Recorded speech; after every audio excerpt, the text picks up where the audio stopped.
So as we talked about last week in our story of Christianity, the world was starting to change.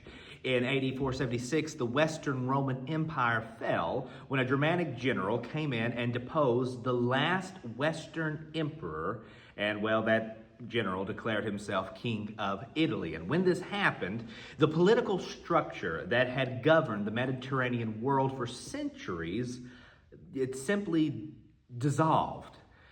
And yet, as we discussed, the Christian church did not fall with the Roman Empire. Instead, as imperial authority crumbled, the church actually became the stable institution left standing. And from that rubble, something new was starting to emerge.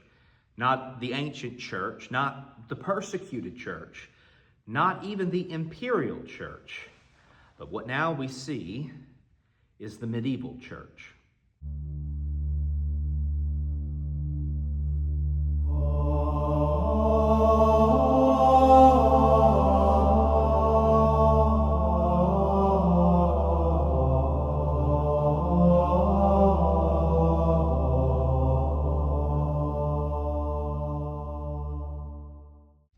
So what is the medieval church? Well, the word medieval simply means Middle Age or Middle Ages. It's the period we consider between the ancient world and our modern world.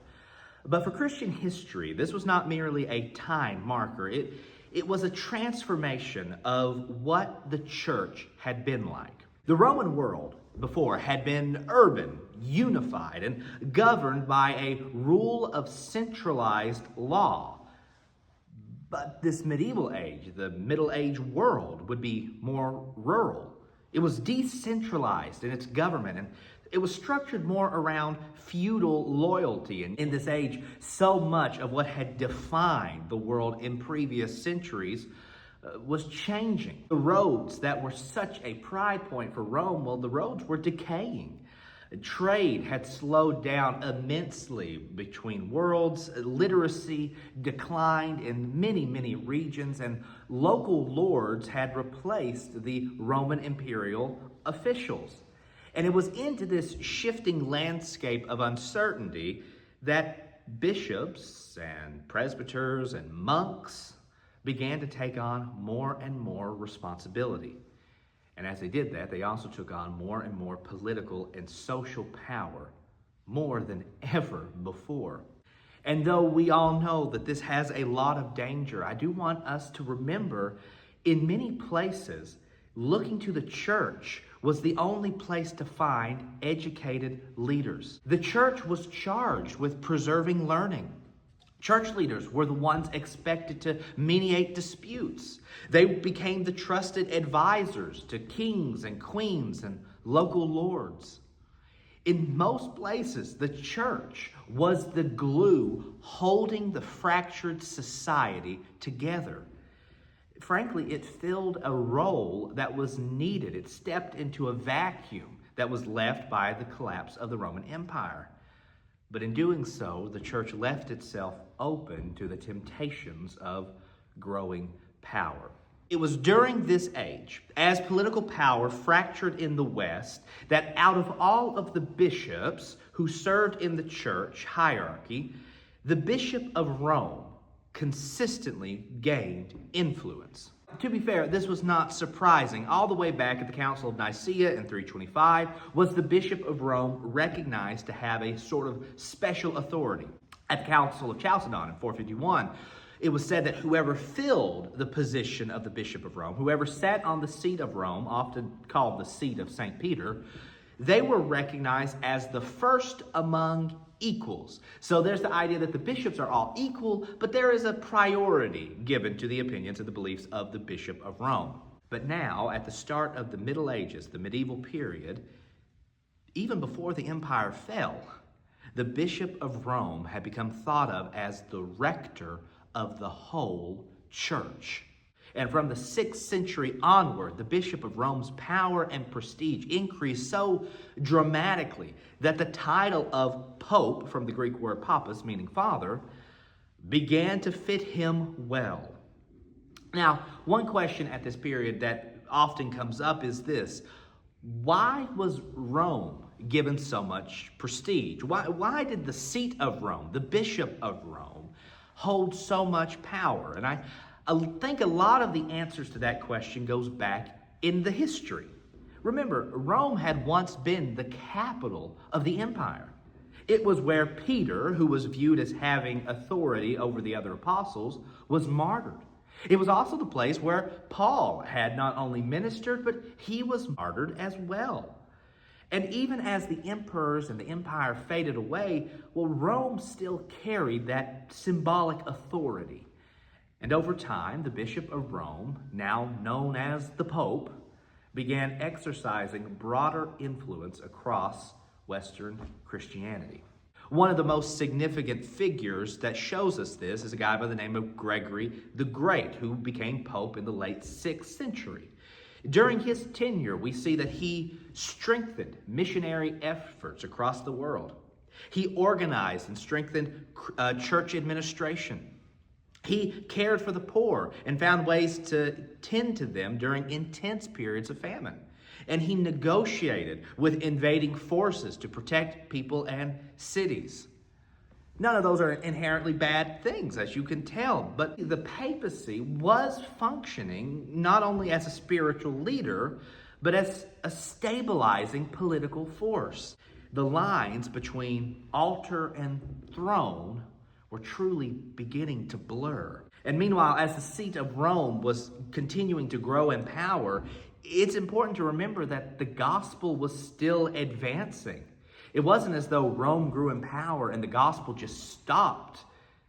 It continued to move. Missionaries traveled north and west, and they spread and evangelized among the Franks, among the Anglo-Saxons. They evangelized into Ireland and beyond. We see in this period that entire tribes were baptized, and kings and royalty were converted, often before their own people were. And as rulers embraced Christianity, their subjects often followed. Europe was slowly becoming Christianized in its identity. But that, of course, creates more tension and a lot of questions. One, what does genuine conversion look like when the whole nation has been baptized? Further, how deeply rooted can a faith truly be when it is inherited culturally, not convictionally? And even then, can a civilization be considered Christian without every citizen being born again? The medieval period would wrestle with those questions constantly. But even as they wrestled with them, it's important to note the Christianization of Europe was not going to stop for them to figure it out. Things were still going on. And by the year 1000, Christianity stretched from Ireland to Constantinople. There was one church with one belief, one creed, and one apostolic faith on the surface. But beneath that seeming unity, cracks were forming, and many of them already firmly formed. And why? Well, because not everyone was so comfortable with the increasing influence of Rome. See, in this age, Christianity had actually developed into two distinct worlds. There was the West, what we call the Latin West, and there was the East, what we call the Greek East. So what were they like? What was the difference between the two? Well, the Latin West naturally had its unifying language in Latin. Latin was what they spoke, it was what the liturgy was read in, it was how they communicated. And their center was, of course, Rome. Rome was the bishop who had the most authority. Rome was the center of their Christian identity. And this part of the world naturally supported the increasing papal authority. But further, this part of the world was shaped by Western theology, and specifically by the works of a man named Augustine, who we call Saint Augustine. Saint Augustine was the bishop of Hippo from 396 to 430, and he profoundly shaped Christian theology. He wrote on doctrines such as grace. He developed a doctrine of original sin, and he confessed in his writings what he believed was the nature of the church. And that belief shaped much of the developing Latin Christian sect. Two most famous of his works are his Confessions and The City of God.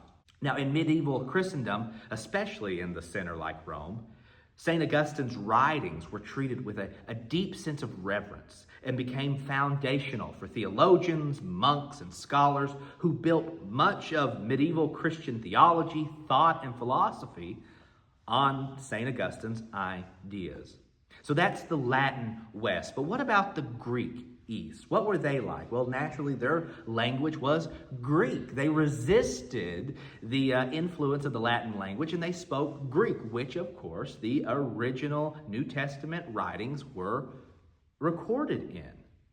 Further, they had their center in Constantinople instead of Rome. And it was here that the Patriarch of Constantinople dwelt, and he was given sort of a privileged position as well. Not to the extent that the Bishop of Rome had, but he certainly was a guiding figure for the East. Further, they weren't really governed by the rule of one bishop. They had a conciliar structure, which is where they were governed by a council of bishops who made decisions.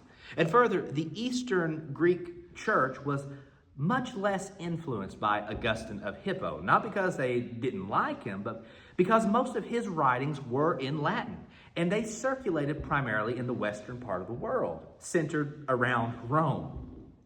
While the Eastern Church used Greek, and they relied much more heavily on Greek theologians. Instead, they looked to figures like John Chrysostom and Gregory of Nazianzus, whose theological traditions shaped more of their understanding of sin, salvation, and the nature of God. And friends, those beliefs looked very different than Augustinian thought. So the differences were not just linguistic, they were cultural, political, theological in emphasis. And as centuries passed, the distance grew. Tensions between the East and the West really started to escalate. Now, there are several things we could discuss here, but I'm going to give you three main points of tension between the Eastern Church and the Western Church. First was on, of course, authority. The Bishop of Rome increasingly claimed universal jurisdiction over the entire church. Well, the Eastern patriarchs, the Eastern bishops, they resisted this claim. They affirmed that Rome should have a sense of honor, but he should not have supremacy. Not in the way that Rome was taking. Second, they had a dispute of a certain theological doctrine, and it all centered around this idea of the Filioque clause. Now, what was that? Well, the Western Church had come together, and they had actually added to the Nicene Creed that we talked about before a phrase. The phrase was Filioque. Where did this appear? Well, it appeared in the description of the Holy Spirit. Now, the Nicene Creed says that the Holy Spirit proceeds from the Father in its original form. The Western Church went and they added Filioque to that. So now the Nicene Creed read, the Holy Spirit proceeds from the Father and the Son. Well, the East objected to this. The Eastern Christians believed that only the Father was from whom the Holy Spirit proceeded from. Only the Father sends the Holy Spirit. That is his role. That is not the role of Christ. But further, if we're honest, they also objected to the idea that the Western Christians could just go into a unifying belief statement like the Nicene Creed was and just change it without their consent. How could they say that this is a statement for the entire church if the church no longer had a say in what that statement was? So there was a lot of tension that developed out of this Filioque clause. But then third, and of course naturally, was the cultural and political rivalries that developed. See, after the fall of the Western Roman Empire, the Byzantine Empire in the East continued.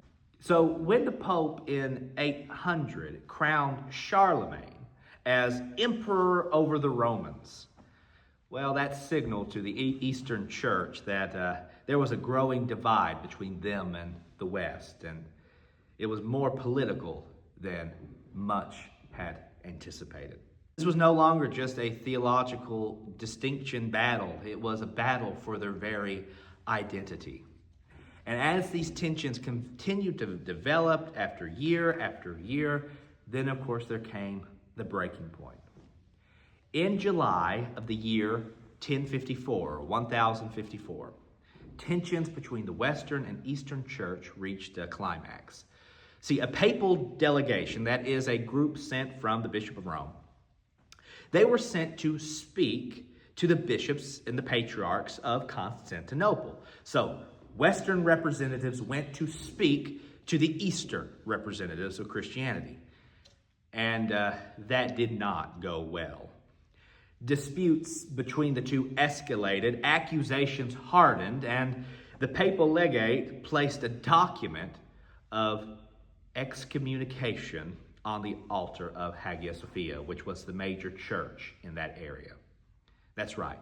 The Bishop of Rome excommunicated the leader of the Eastern Church, known as the Patriarch of Constantinople, and in doing so, he excommunicated the entire sect of Eastern Christianity. Well, the Patriarch of Constantinople, not one to be outdone, responded by sending the Pope and the Western Church, the Roman Church, his own order of excommunication. That's right. Rome excommunicates the East, and the East excommunicates Rome. This is the event we call the Great Schism.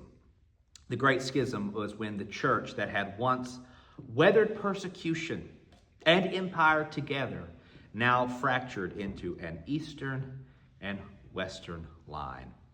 And from this point forward, there was a Roman Western Christianity, which would develop into the Roman Catholic Church, and there was this Eastern Christianity, which would become what we know as the Eastern Orthodox Church. And that division remains to this day, though more peaceful talks exist between the two divisions.